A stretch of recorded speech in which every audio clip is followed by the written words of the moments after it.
50 years of ministry began with one act of obedience. As a young pastor, David Wilkerson made the decision to turn off his television and give his time and attention completely to God. It was a decision that would have immeasurable impact on his life and ministry.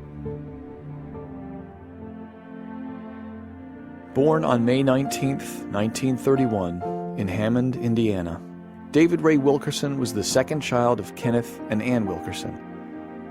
David grew up with 4 other siblings, with the eldest being Juanita, a younger sister Ruth, and 2 younger brothers, Jerry and Don. Through the godly influence of a long lineage of clergy, this child would one day find his calling behind the pulpit. But it would not end there. Unbeknownst to him, the counsel of father and grandfather would serve as a poignant reminder as he would soon begin his journey through the unfamiliar streets of New York, the United States, and the rest of the world.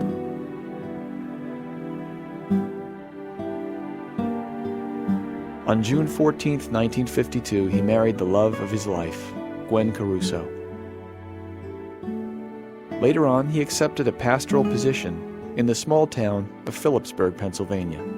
Amidst the comfortable and satisfying life of a country preacher, there was a deep cry that could not be silenced. It wasn't until 1958, after reading a touching article in Life magazine, that the stirring of the Holy Spirit would change the course of his life in a way that was incomprehensible at that point in time. He would go after those who were so lost it would take an act of God to reach them, the teenage gangs of New York City.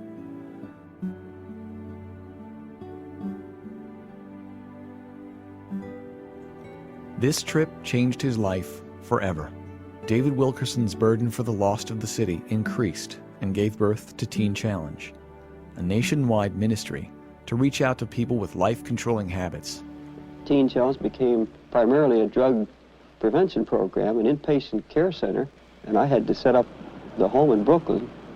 We set that up in 1960 and expanded from there simply to take care of those that we were preaching to that had no place to go. The hospitals couldn't handle them at the time. Nobody was set up.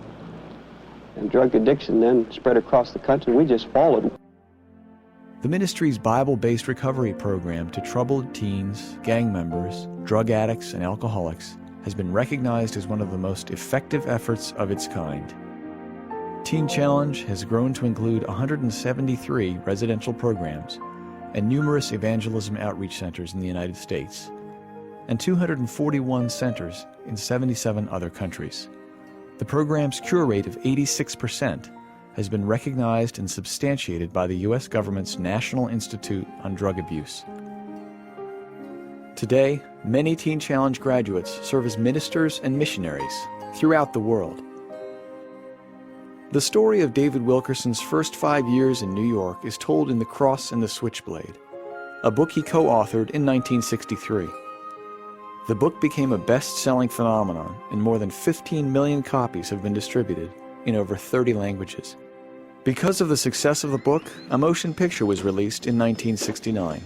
It has been viewed by an estimated 50 million people in over 30 languages in 150 countries, according to the World Film Crusade. In 1967, he began David Wilkerson Youth Crusades, an evangelistic ministry characterized by efforts to reach teenagers he called goodniks, middle-class kids who were restless and bored, to prevent them from being seduced into a life of bondage to drugs, alcohol, violence, or lawlessness. Now hear me please, if we lose this generation, we're going to lose it in the hearts of God's own people. If you feel the pull or tug of God's Spirit, don't move unless you feel that pulling at your heart. And you want that revolution in your life tonight. You want everything changed. I want you to get right out of your seat. I just want you to come and stand around the front. Look this way, please. I don't want people just to look at you like you're on show. Not at all. Jesus, reach these hearts. You're 2 girls. Now, break this terrible habit, because, Lord, it's a mind habit. That's where it has to be broken. Break it in the mind. God, break it. Jesus, break it in the mind.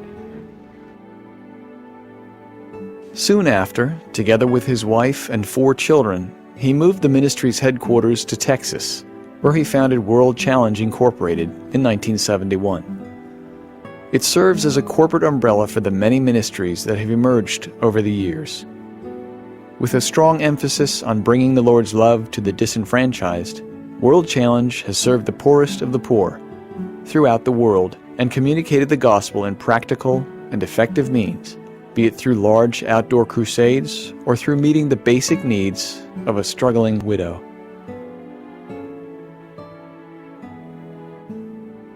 In 1986, David and Gwen came back to New York City for a street rally. Walking down 42nd Street one night, he began to see the extent of its depravity. It was then and there he began to weep over this lost city. Through this travailing, a church was born in the heart of New York. Times Square Church has stood at the world's crossroads as a church that seeks out the lost, the addicted, and those seeking true fulfillment through the power of the risen Christ. After many years of pastoring, God placed a burden in his heart for pastors and their spouses.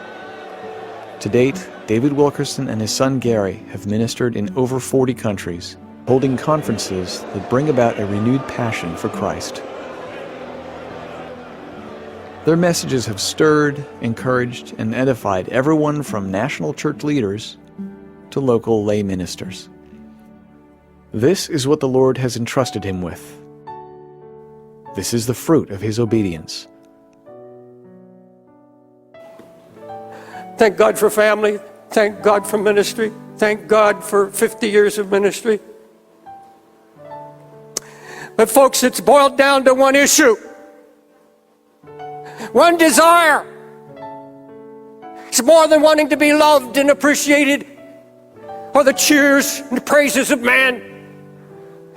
It's more than being comfortable and knowing that you're secure in your old age and you've got some retirement plan.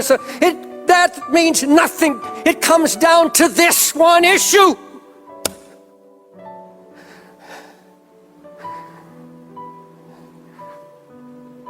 I want to be like Jesus.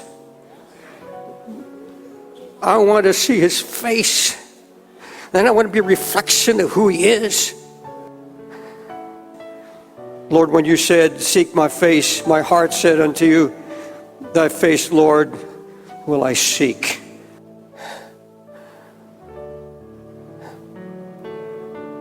That's the answer.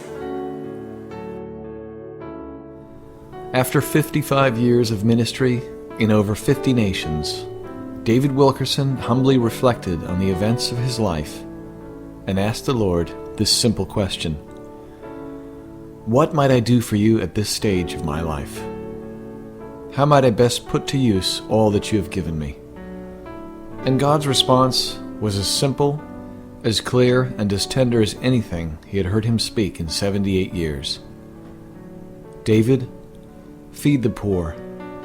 With this simple instruction as its foundation, Please Pass the Bread was born, a ministry which reaches into the darkest slums around the world to develop sustainable feeding programs and bring the gospel to those in most desperate need.